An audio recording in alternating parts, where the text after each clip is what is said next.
El ciclo reproductivo de los virus es complejo e interesante.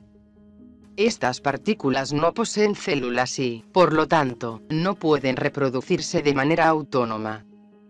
Para hacerlo necesitan de un huésped, o sea, de un organismo vivo. Dentro de ese organismo, los virus son capaces de replicarse, mientras que fuera de este son propensos a destruirse.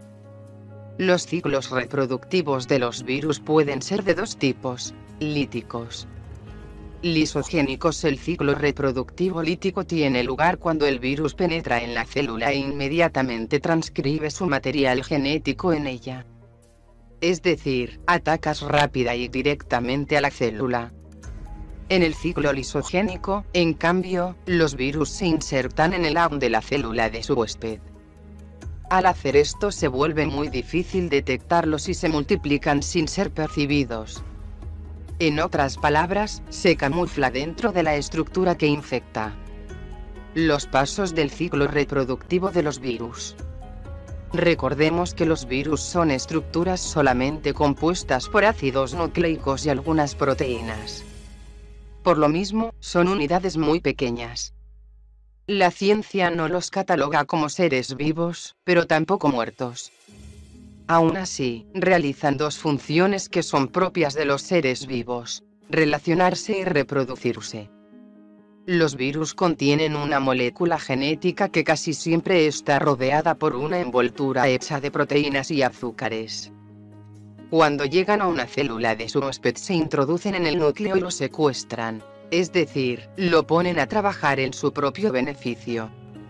Después, comienzan a multiplicarse.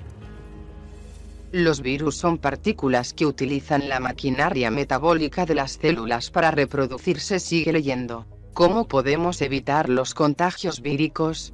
Fase de absorción y penetración. La primera fase del ciclo reproductivo de los virus es la absorción o fijación. Corresponde al momento en el que el virus entra en contacto con el organismo al que va a infectar. Por lo general, esto ocurre de manera azarosa, como cuando alguien estornuda y hay una persona cerca. Lo que ocurre después es que el virus reconoce los receptores de la célula donde va a hospedarse, y cuando lo hace se adhiere a la membrana de dicha célula. Después de esto comienza la segunda fase del ciclo reproductivo de los virus, que es la penetración.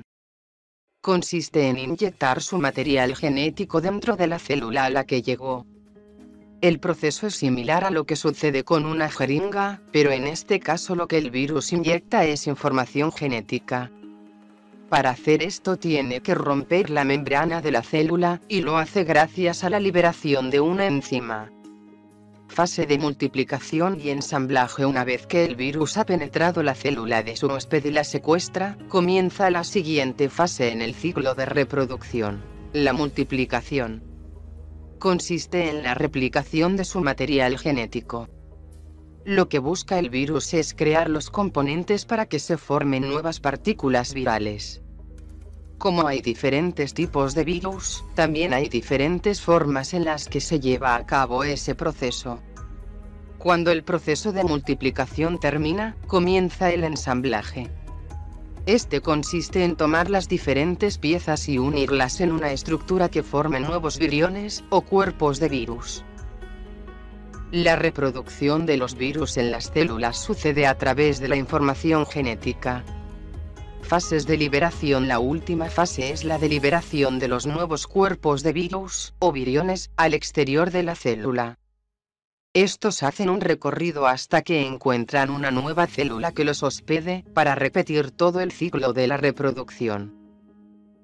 Algunos tipos de virus llevan a cabo ese proceso de liberación de una manera forzada.